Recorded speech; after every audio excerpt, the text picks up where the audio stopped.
Welcome everybody. Now we are going to discuss about register.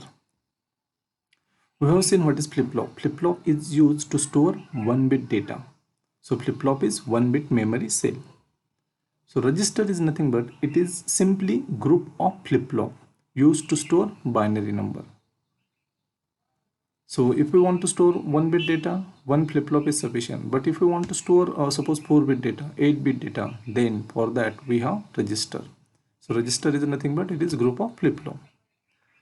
So register hold larger quantities of data than individual flip-flop.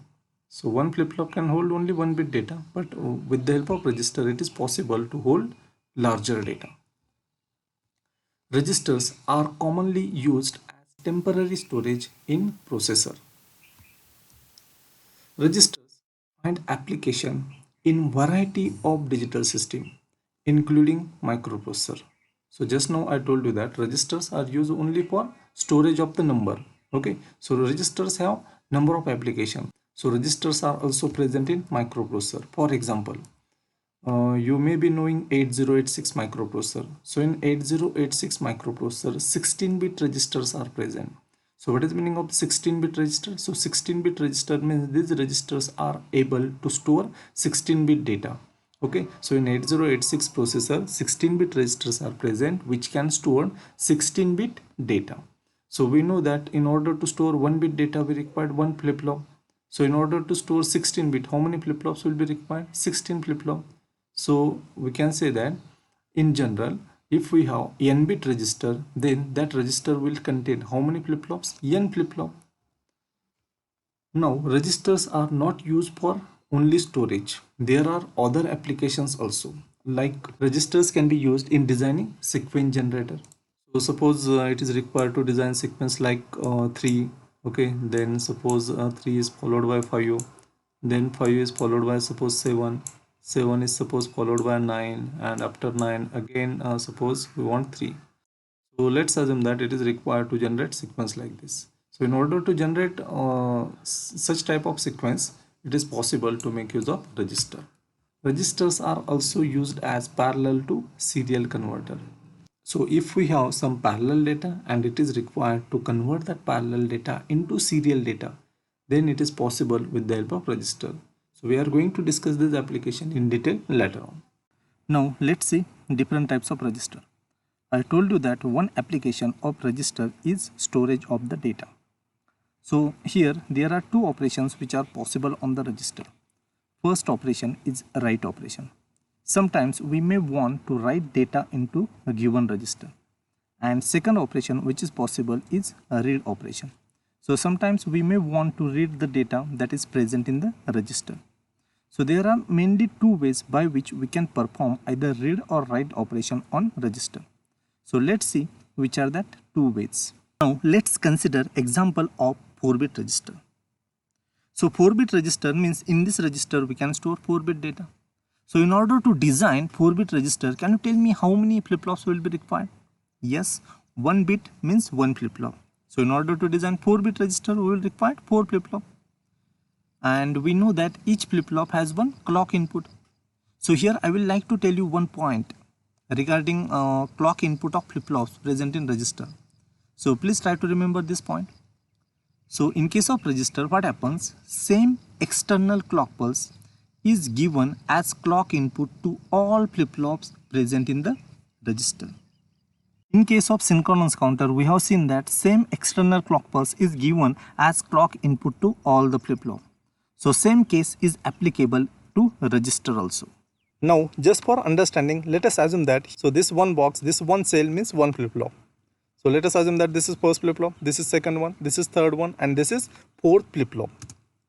Now suppose in this 4-bit register we want to store data 1011. So we want to store data means on this register we want to perform write operation.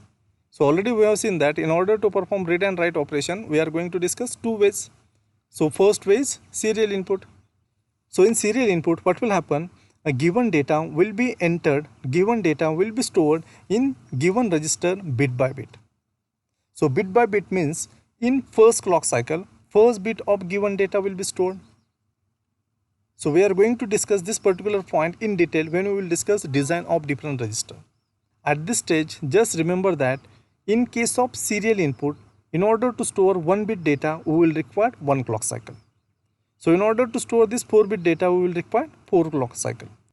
Now assume that here I have provided 1 clock pulse, I have applied 1 clock pulse to this 4-bit register.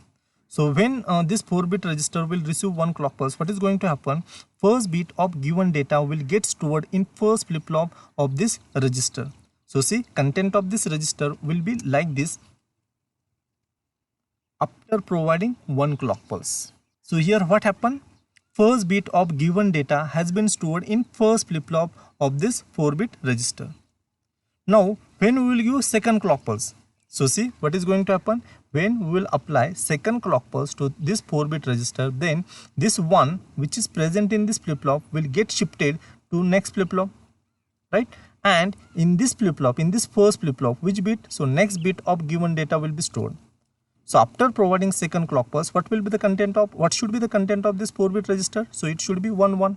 So see, so this will be the content of 4-bit register after providing second clock pulse. When we will provide third clock pulse, what will happen? So this bit will be shifted in this flip-flop, this bit will be shifted in this flip-flop, and the next bit of given data, that is 0, will get stored in this flip-flop. So see, so content of register will be like this after third clock cycle.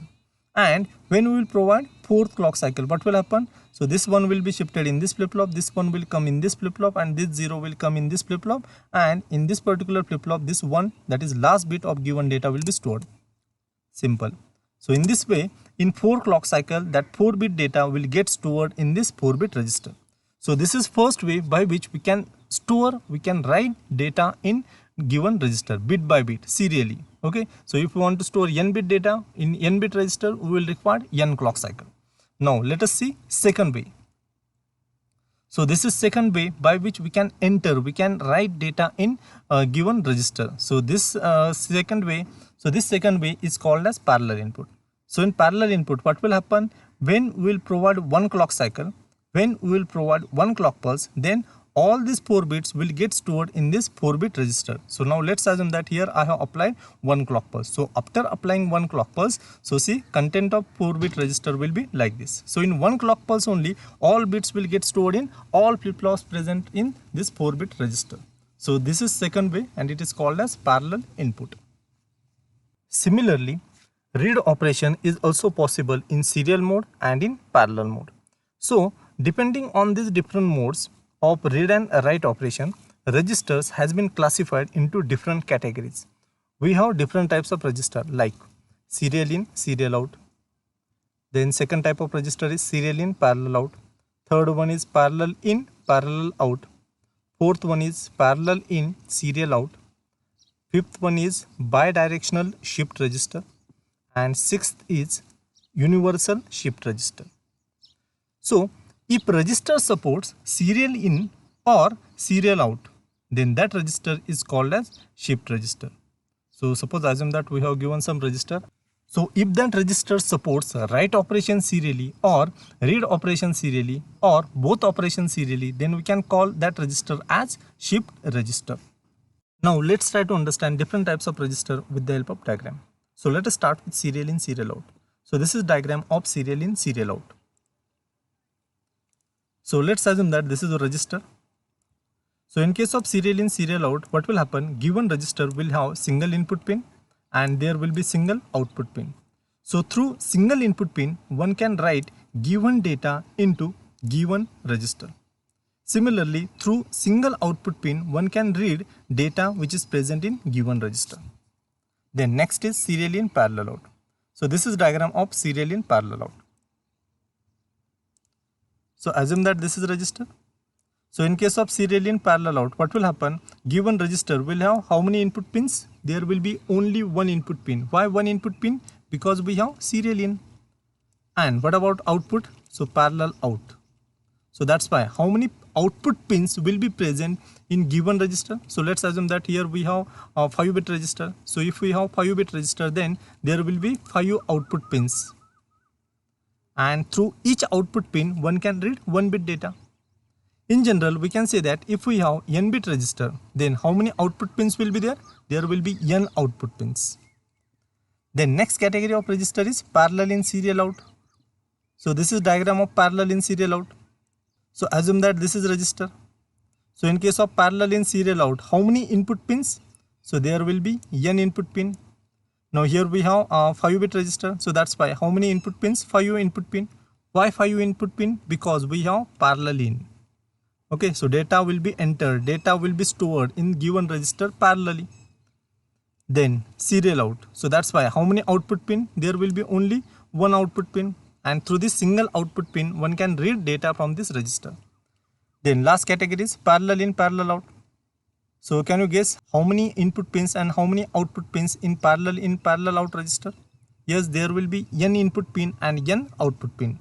In this case, given register is 5 bit register. So this 5 bit register will have 5 input pin and 5 output pin.